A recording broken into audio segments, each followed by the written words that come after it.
Hey, it's Drybear, and it's time to go dark and darker. Because today I'm going to explain everything you need to know to get started in the brand new Dungeon Delver Dark and Darker. On the surface, it seems simple, but it is a brutal game with a lot of input and knowledge you pick up as you play, so I'm going to help you get started in the game. As always, if you have any questions or comments for me, you'll find me live every day on twitch.tv/Drybear. Come by and say hi. When you first boot up Dark and Darker, you'll be greeted with this screen where you can change your options, but more importantly, you can create your characters. Dark and Darker is a class-based game. You will be making individual characters, and they do not share loot or stashes. There's no shared stash, so each character will have to progress and earn loot on their own. But what's cool is you can have multiple characters, and each character you can level up individually, and they all have different perks and abilities and weapons that they can use with their own unique playstyle.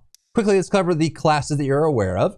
Fighter, Barbarian, Rogue, Ranger, Wizard, and Cleric all exist in the game right now, and hopefully we start to see more showing up later. A fighter can use basically all types of weapons, does not really use magic very much, cannot cast spells at all, but is an all-rounder. If you like being able to use most things in the game, you like being able to defend yourself, block, use different weapons, fighter might be for you. Barbarian is much slower. They have a shout that allows them to buff themselves and some cool perks that allow them to get in and out of battle, and they are excelling at two-hand weapon. They do crazy damage, but it's slow, and so you have to kind of plan out your attacks, position yourself well, and be ready to strike that strike, but be ready that rogues, rangers, and wizards might pick on you a little bit. Rogues are probably the preferred class of solo players. They can stealth, they can pick locks without a lockpick, which is huge. There's a lot of loot in the game that you can get that requires a lockpick. Rogues can just skip right past that.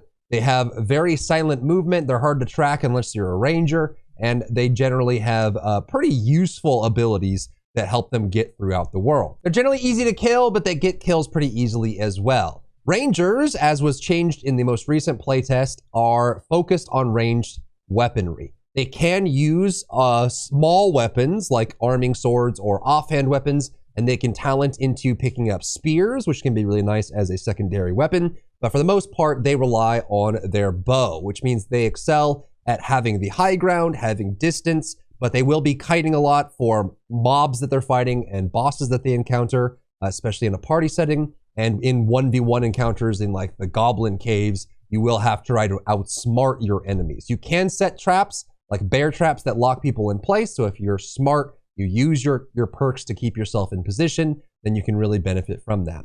Wizards are the spellcasters. They use a staff, a book, and they cast plenty of spells. Things that help them actually deal crazy damage, buff themselves. They have a lot of really cool options. These spells in this game work just like original Dark Souls, where you have a certain number of uses that you can use. If you sit at a campfire or if you self-meditate like wizards do, you can replenish those usage, which is pretty nice. It's kind of like an alternative to having mana.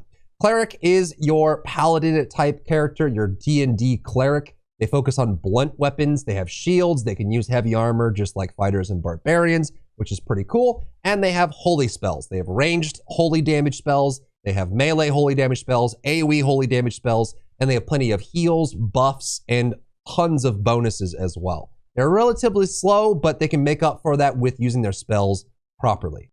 So once you know what class you want to make, and you can make them all, make the character, confirm, and then you'll be logging into the character in order to get into the game, enter the lobby. On this screen is your party. You can hit the plus sign to add people to your party. When you go into a delve, you will bring the people in the party with you, and you will share loot as you come out as well. When you're ready to queue, you will select your region in the bottom left, your map. Right now, there are 3 different types of modes that you can play. The new Goblin Caves is super fun. It is solo only. You can only go in as a single player, so it prevents, being teamed. The Forgotten Castle is the normal mode. You can just enter and you have parties of up to 3. This one's tough to play in duo solo because you will often run into well-made groups that may have a front line, a healer, and a wizard or a ranger in the back line. Kind of hard to deal with, but it's great for group play. And Forgotten Castle High Roller is you pay gold up front to enter. You have higher difficulty in monsters as well as nightmare and elite monsters, but it's better drop rate, better loot, and you have a higher quality of gear that comes out of it. So this one is kind of like the leaderboard difficult run. At the top of the screen, you have class, stash, merchants, trade, gathering hall, customize, and shop. Class is where you customize your character. They are adding talent trees to the game. They're not in the game right now as of the making of this video, but while you're playing, you can select perk and skill, and if you have spells available, you can use spells as well. So perk and skill, you have 4 different perk slots from the selectable perks here. You have to level your character up to 15 to unlock all of them, but you can just pick these up and drop them in if you want different ones. So you're welcome to read through these and figure out the 4 that you want once you hit level 15, and you're good to go.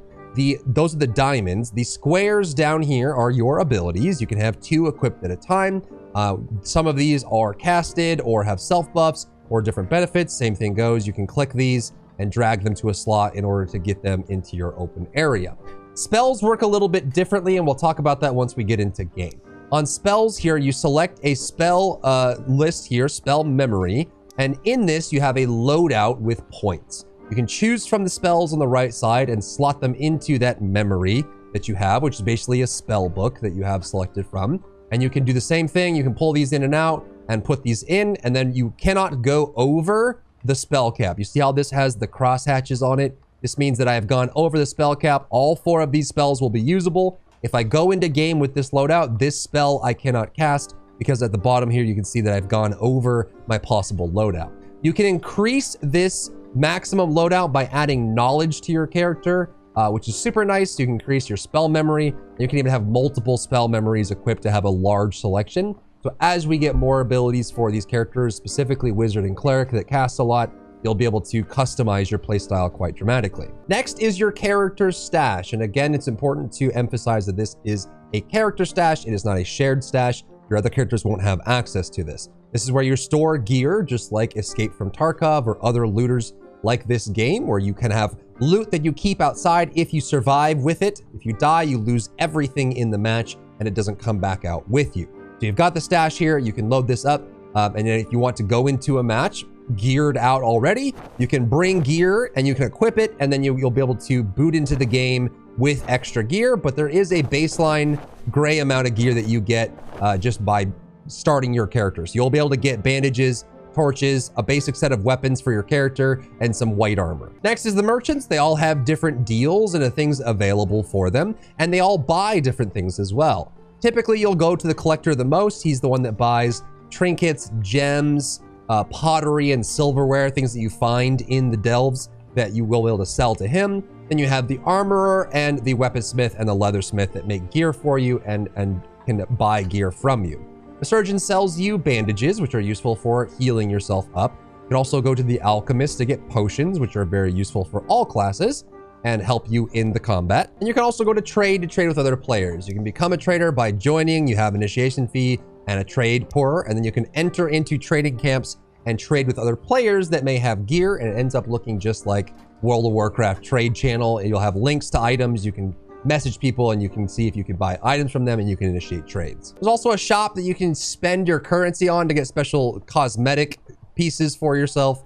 This is pieces of this currency up here you get just from doing things. The more you play, the more you kill, the more you escape, the more you loot, you'll get these points, and you can spend it in this soft currency kind of free to play shop. Once you're ready to go, you got your items all set, it's time to jump into game. So select the map you're looking for and hit OK, and then click start. Just like a battle royale, you'll be put into a waiting room, and once the match is ready, you'll boot into the game just like this. So let's look at what we have available. In the bottom right corner of the screen, you will see the map. There is a battle royale fog circle that progresses. You'll be able to see the red is the death. It doesn't tick that much damage, but it is something to be aware of. You want to work your way through away from that. And the white circle is the safe circle. If you press tab, you'll open up the inventory you saw in your stash. You'll have your perks listed here, your abilities listed here, and all of your gear. You have 2 hip pouches on the 3 key and the 4 key. This is super confusing at first, but if you close this and look down at the bottom, you see I have these 2 items on my 3 hip pouch. If I press 3, it'll equip the first one.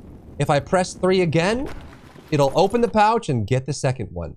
Items have to be in your hand in order for you to use them. So if you're looking to get them in your hand to use them, you can use the torches to light things up, or you can switch over to the bandage to heal you.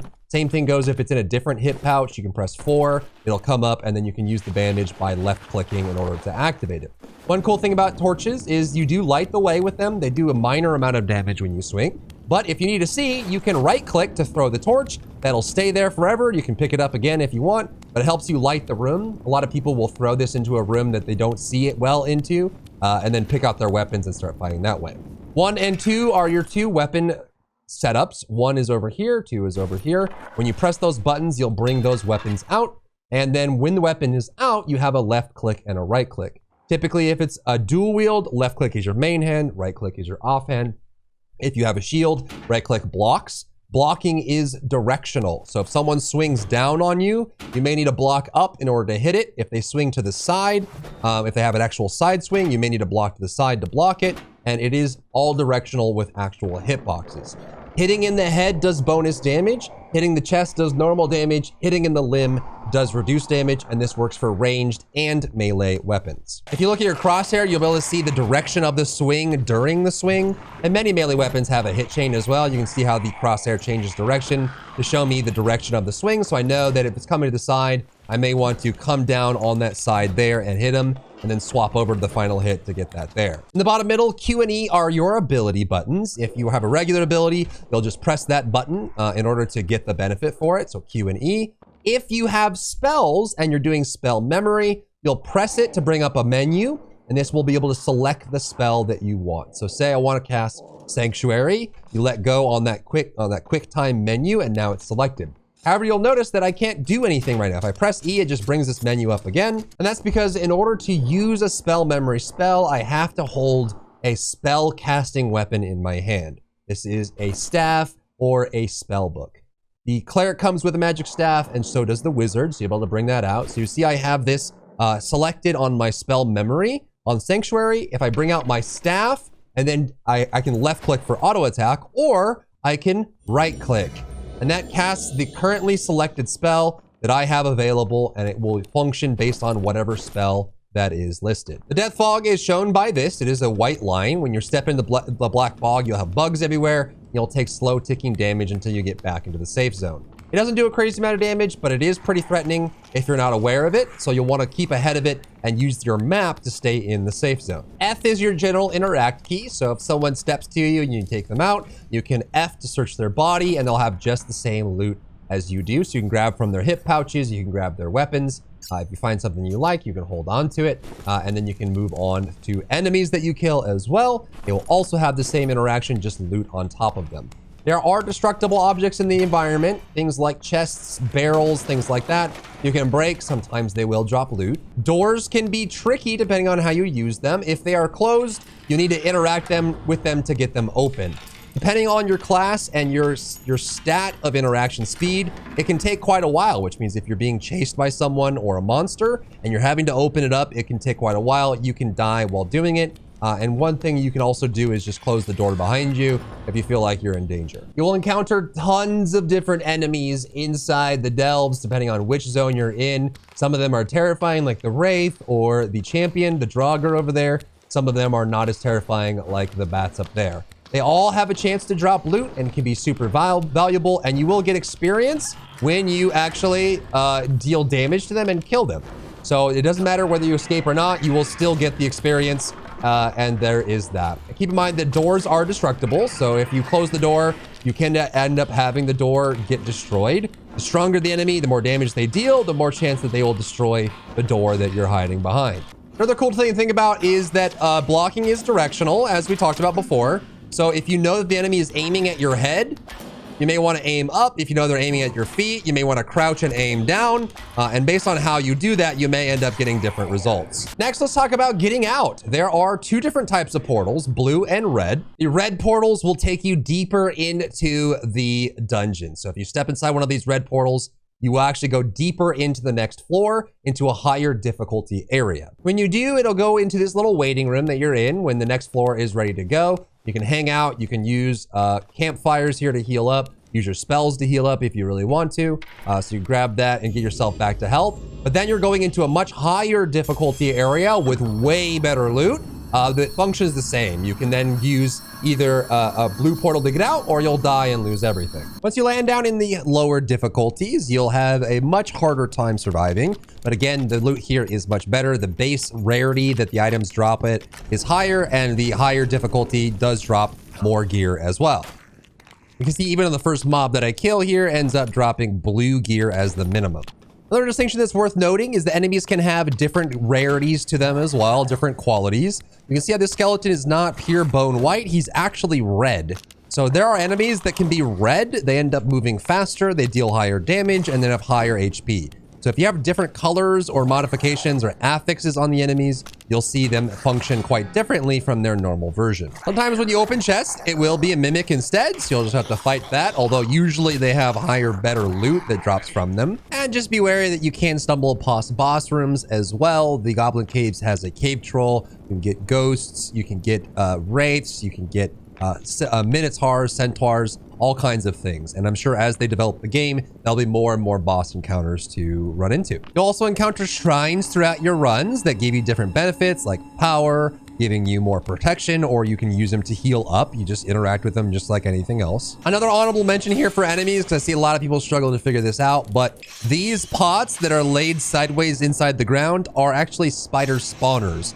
They will infinitely spawn spiders over and over and over until you run over and you destroy the pot itself. Once that's destroyed, it will stop spawning the spiders over and over. You'll encounter chests that have a lockpick required for them. Rogues can pick these without a lockpick, but if you have a lockpick and you're not a rogue, you can equip it from your hip pouch and then interact with it in your hand. So make sure you're holding the lockpick and interact with this, and you'll get a little mini game that gives a quick time event. You have to pass it in order to get the chest open. There are tons of traps everywhere. There's different ways to deal with each one. These you can just throw a torch onto, get them to trigger, and then you can jump over them. There's also secret hidden pathways. There's bookcases that you can pull the book on, which opens a secret door. You can climb on top of bookcases to find secret loot. There's tons of stuff to explore. If you ever see a fence like this, it is destructible, so you can just hit it with a mace and break it open. You'll also find Altar of Sacrifice. If you need to revive a teammate, you can grab their soul, which is underneath their body, underneath their body armor. You'll find a blue item. Take it to the Altar of Sacrifice, use the shrine, and you will resurrect them at 1 health with none of their gear. They can go back to their corpse and loot, or they can keep looting with you. This is helpful if you end up going down a floor into a deeper dungeon with your party. In the top right corner of the screen, you will see a text list that shows kills, when people get killed, what they get killed by, which is useful for knowing, especially in the solo mode where there's only 9 players. When people get eliminated, you want to keep track of that. It's also super useful for knowing when portals spawn. So it'll tell you when a hell portal spawns and when an escape portal spawns, and you know that nearby there might be something available. And of course, once you're ready, the exit portals, rather than being red, are going to be blue like this. And just like the hell portal, what you'll need to do is you'll need to actually click on them to activate them, and then step into the blue portal when you're ready to go. This will take you down. The red ones will take you down. The blue ones will take you back to your main menu or lobby with everything that you currently have in your inventory that you've collected thus far. Once you're back with your haul, you can add it into your stash, collect everything, sell things to vendors based on what you want, see what the merchants have to offer, and see if there's anything you'd like to buy. A special mention goes to crafting. This is something that you will need to be aware of to get better gear in the game. You'll see it when you go to the armor. You'll be able to craft cobalt and ruby silver gear. You do this by taking a pickaxe,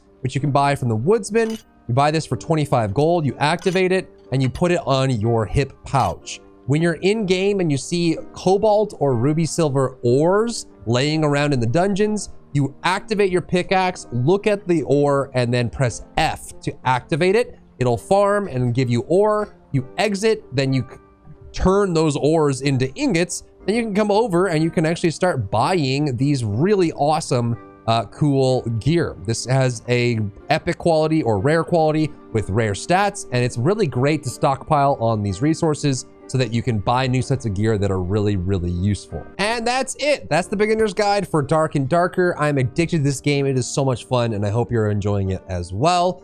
Get in there, get tons of loot, tell me about your experiences, And as always, if you have any questions or comments for me, you'll find me live every day on twitch.tv/Drybear. Come by and say hi. If you enjoyed yourself today, leave a like down below. You can support me and my work on Patreon and view Patreon exclusive content, link in the description. Thank you so much for tuning in, and I'll see you in the next one.